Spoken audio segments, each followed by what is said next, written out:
फिर पानी भर गया बारिश का। इधर रोड के किनारे किनारे देखो, पेड़ों के जड़ों में दिख रहा होगा आपको। कल बारिश हुई जबरदस्त।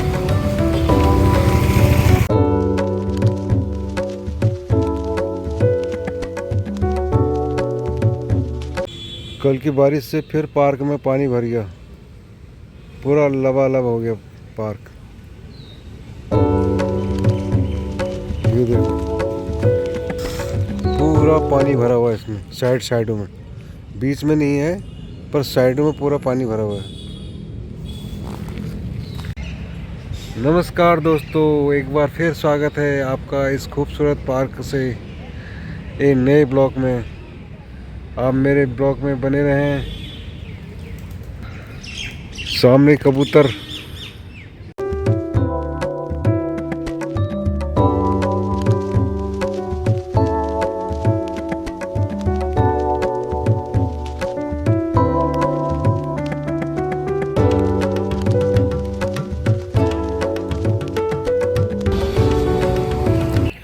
ये देखो ये आज जिम हो रहा है, ओपन जिम हो रहा है। जिम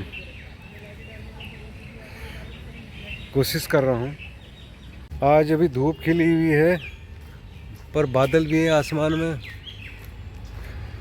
देखो शाम तक क्या होता है, बारिश आती है या नहीं आती है। दोस्तों आजकल हो तो ये रहा है कि सुबह धूप जैसी दिख रही है, शाम को बारिश आ जा रही है, और कभी सुबह बारिश हो जा रही है और शाम को अच्छा हो जा रहा है।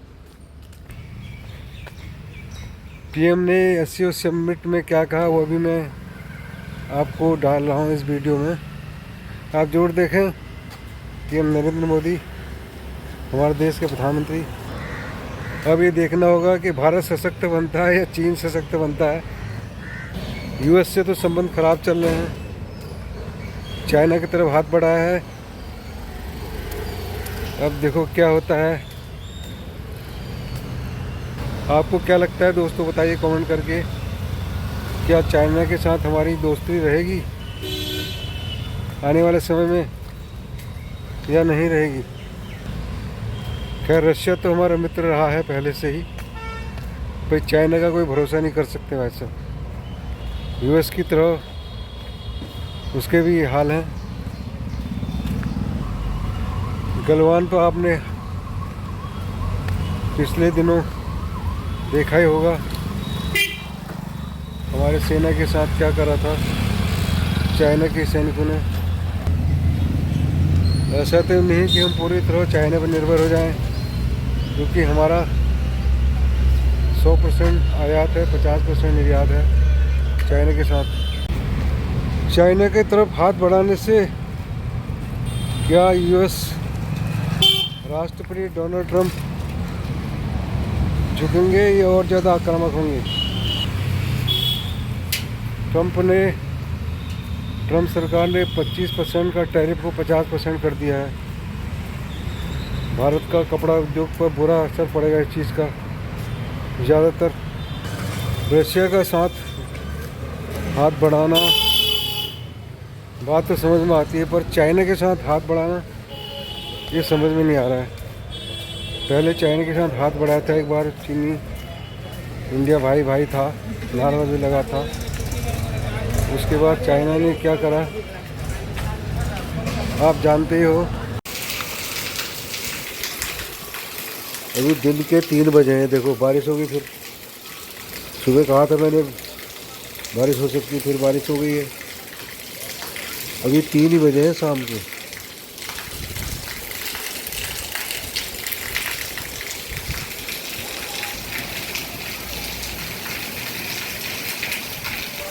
अपना कड़ी पत्ता झूम उठा भाई बारिश देख के।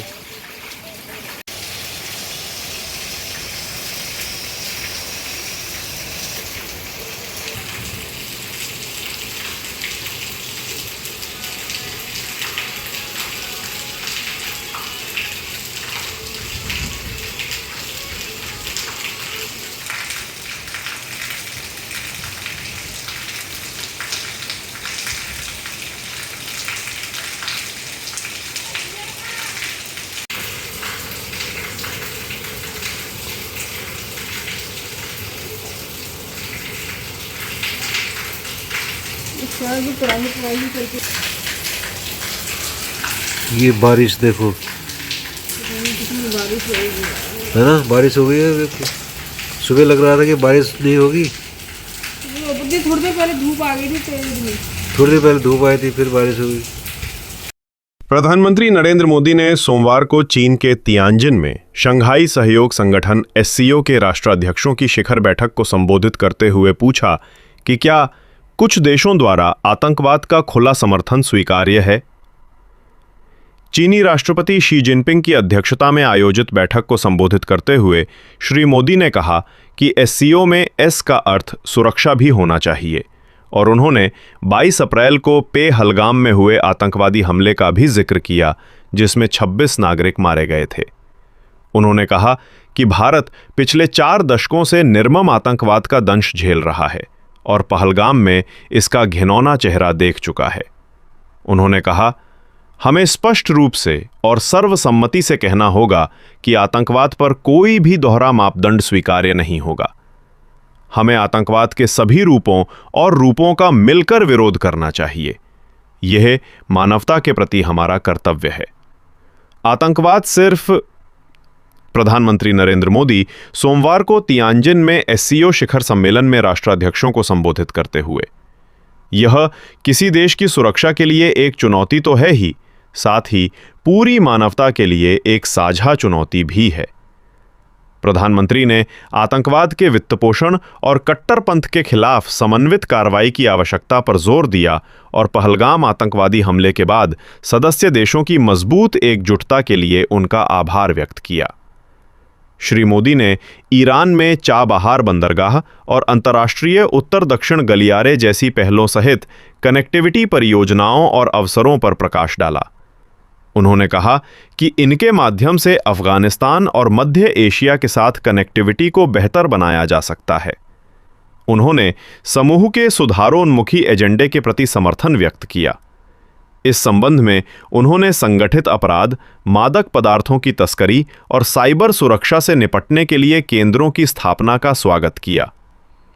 उन्होंने संयुक्त राष्ट्र सहित बहुपक्षीय संस्थाओं में सुधार के लिए इसी तरह के दृष्टिकोण का आह्वान किया। हाल ही में हमने पहलगाम में टेररिज्म का बहुत ही घिनौना रूप देखा। इस दुख की घड़ी में जो मित्र देश हमारे साथ खड़े रहे, मैं उनका आभार व्यक्त करता हूं। यह हमला केवल भारत की अंतरात्मा पर ही आघात नहीं था, यह मानवता में विश्वास रखने वाले हर देश, हर व्यक्ति को खुली चुनौती